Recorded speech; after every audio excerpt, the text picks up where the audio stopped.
So hello everyone, this is Ridwan and this is my first ever vlog to Sylhet.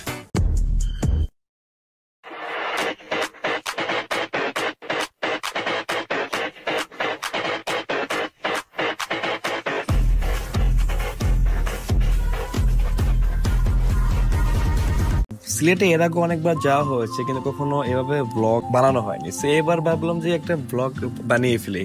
So ফার্স্টে চলে গেলাম সায়দাবাদ বাস কাউন্টারে। So বাস কাউন্টারে থেকে 12টার টিকিট কাটলাম আমরা।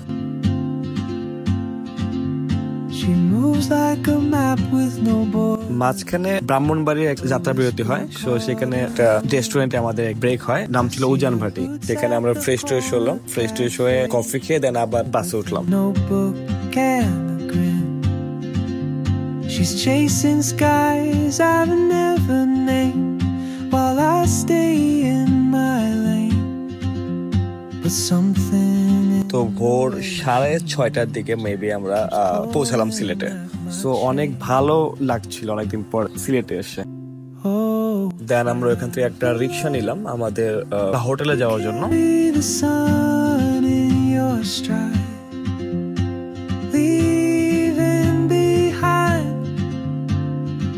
কিছুক্ষণের মধ্যেই পৌঁছালাম আমাদের হোটেলে। হোটেলের নাম ছিল মুসাফির।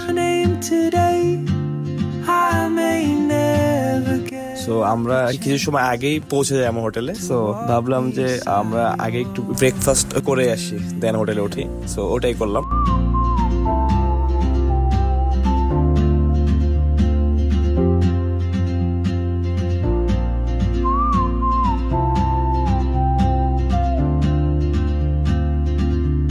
আমাদের ফার্স্ট ডে সারা রাত জার্নি করার পরে ইচ্ছা ছিল না দূরে কোথাও যাব আমরা। সো শহরের কাছে আমার একটা প্রিয় জায়গা ছিল, সেটা হচ্ছে স্টেডিয়ামের ওখানে চা বাগানটা ঘুরে দেখার জন্য। সো এখানে আমরা গেলাম একটু এক্সপ্লোর করার জন্য।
চা বাগান ঘোরা শেষে আমরা চলে আসলাম আমাদের হোটেলে। সো ভাবলাম ওই দিন আর দূরে কোথাও যাব না, সো একটু রেস্ট নিব আমাদের হোটেলে।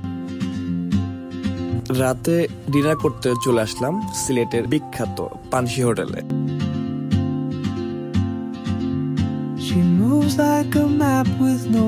খাবারগুলো সত্যি অনেক ভালো ছিল, বিশেষ করে ভর্তাগুলো আমার পার্সোনাল ফেভারিট ছিল। With a notebook and a grin, she's chasing skies I've never named. Next day আমরা রওনা দিলাম রাতারগুল এবং ভোলাগঞ্জের উদ্দেশ্যে। ব্রেকফাস্ট করে উঠে পড়লাম সিএনজিতে রাতারগুলের উদ্দেশ্যে। রাস্তার দুই পাশে চা বাগানগুলো দেখতে ভালোই লাগছিল। You carry the sun in your stride.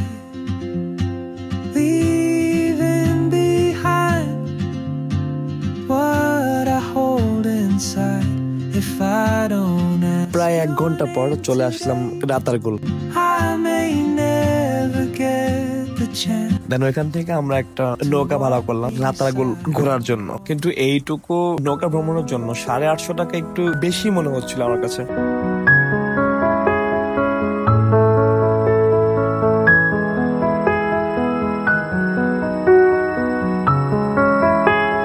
Ratargul এসে মনে হলো অন্য এক সবুজ জগতে এসে পড়লাম।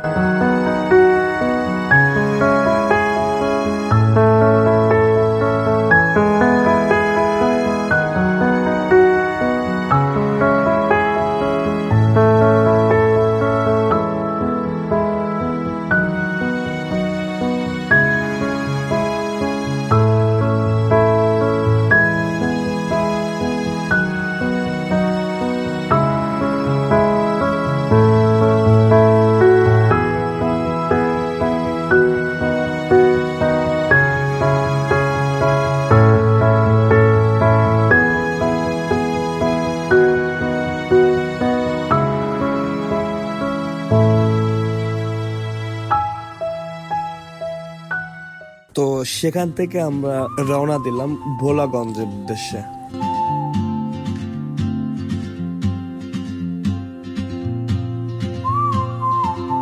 দূর থেকে পাহাড়গুলো যখন দেখছিলাম অসম্ভব সুন্দর লাগছিল।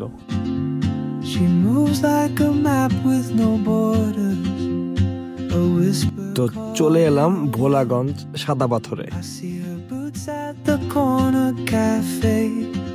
With a notebook and a grin, she's chasing skies. সেখান থেকে একটা নৌকা ভাড়া করলাম সাদা পাথর যাওয়ার জন্য। নৌকা দিয়ে যাওয়ার সময় চারপাশের পরিবেশটা যা লাগছিল তা ভাষায় প্রকাশ করা সম্ভবই নয়।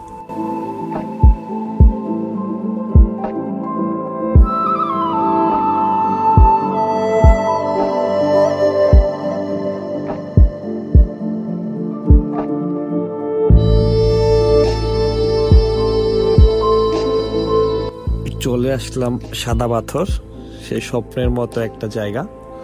সো এখানে ঝর্ণা, চারপাশের পাহাড়, এই সব কিছু যদি যেখানে না যাওয়া যায় কখনো সেটা বোঝানো সম্ভব নয় ভাষায়।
সো এখন ফেরার সময়, এখন আমরা ফিরে আসবো আমাদের হোটেলে।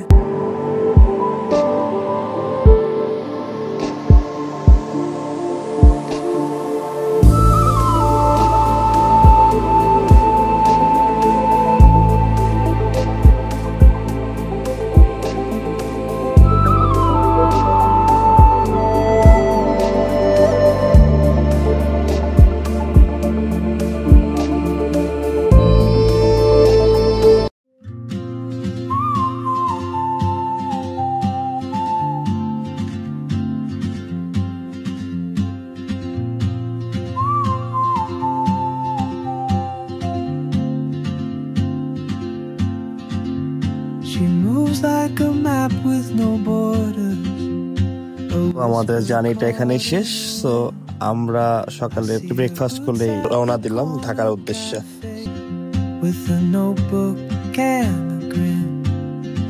So thank you so much ভিডিওটা দেখার জন্য।